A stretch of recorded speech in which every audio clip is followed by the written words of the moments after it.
皆さんこんにちは。イラスト役の愛です。まずはこの動画の構成についてご紹介をします。はじめにこれまでのあらすじを挙げています。次にイラスト役本編。原文の後に現代語訳とイラスト訳が流れます。イメージを沸かせながら古文速読の目線を鍛えていきましょう。さらに本日の重要古語、また文法や知識についても解説をしています。では早速行ってみましょう。今回は第4条夕顔の第25話です。桐壺亭の巫女として生まれた光源氏。進化に下り様々な女性と関係を持っています。今回は光源氏17歳、夕顔の屋敷に興味を持ち、自分の素性を隠して彼女の元に通い始めます。ではこの後の展開いってみましょう。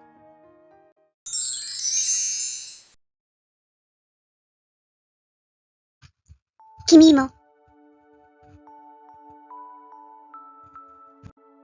く占くたゆめてはい隠れなば。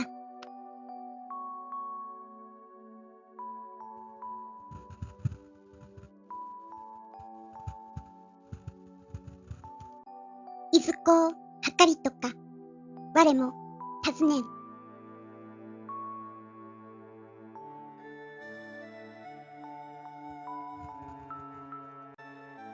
かりそめの隠れどころとはた見ゆめれば。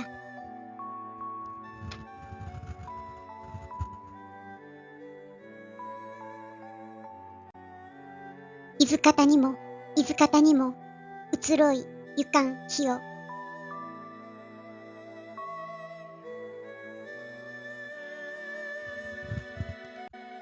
いつとも白じとおぼすに。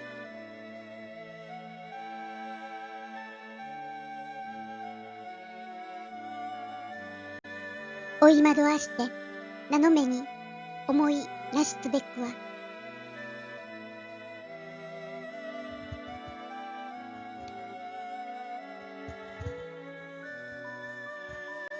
ただかばかりのすさびにても過ぎぬべきことを。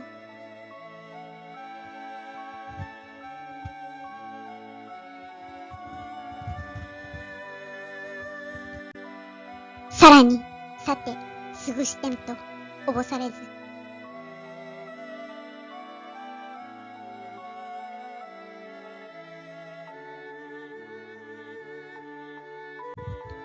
人目をおぼして隔てをきたもう夜な夜ななどは。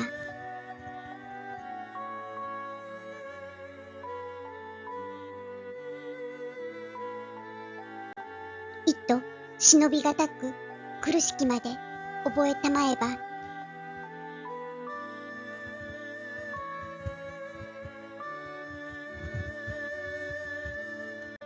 なお彼となくて二条院に迎えてん。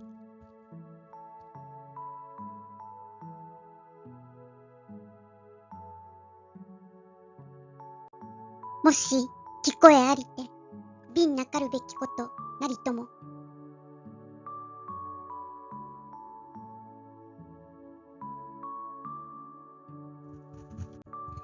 去るべきにこそは。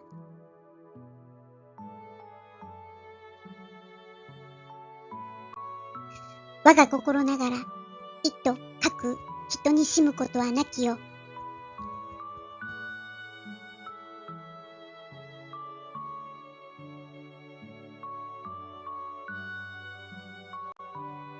いかなるちぎりにかはありけんなどお申しよる。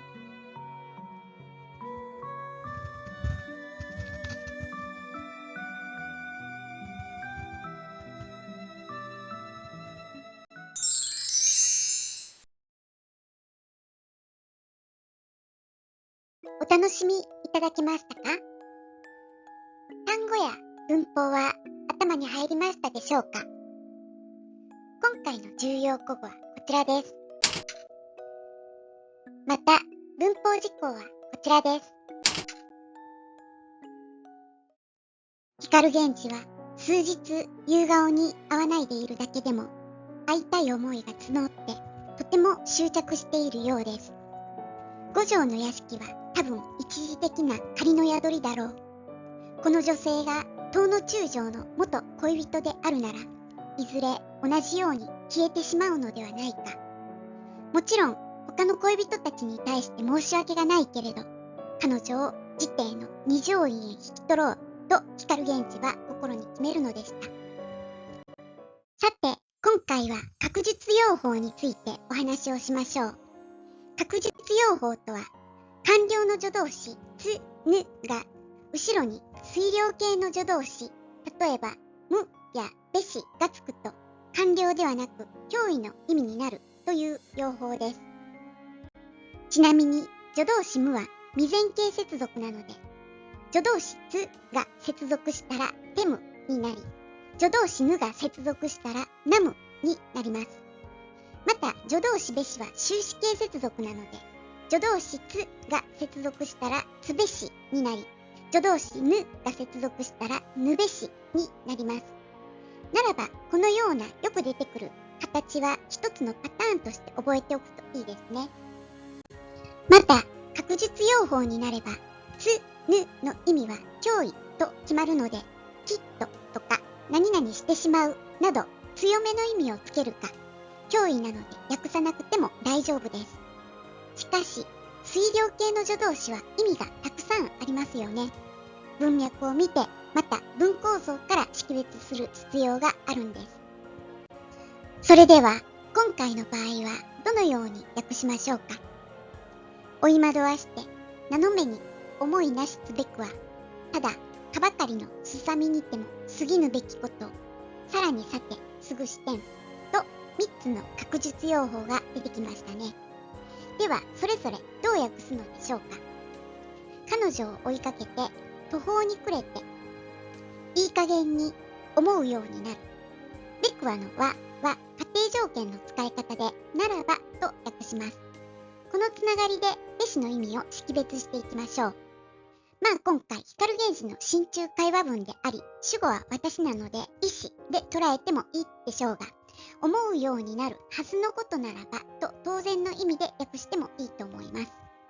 べしは多義的な意味を持つ助動詞である以上、このように文中で出てきた場合は答えを一つに絞らなくてもいいのではないかと私は思います。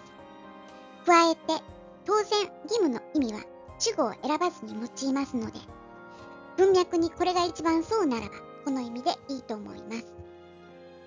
ただ、このような遊びとして過ぎぬべきを全くそのようにして過ぐしてん、脅威のぬやてはきっととかしてしまうなどと適当に訳したらいいでしょう。そしてべしは先ほどと同様、文脈上当然で不自然でなければこれでいいと思います。しかしラストのむは文末なのできちんと識別していきます。むの識別は文中でなければ主語の認証で判別します。今回は私が主語なので意思の意味とし、過ごしてしまおうと訳すといいですね。さあ、今回も第4章夕顔からのイラスト役でした。第1条きりつぼからここまでの再生リストは説明欄のリンクに貼ってあります。よかったら日々の受験勉強のサポートにお使いください。最後までご覧いただきありがとうございました。何かお気づきのことがあればコメントいただけたら嬉しいです。それではまた。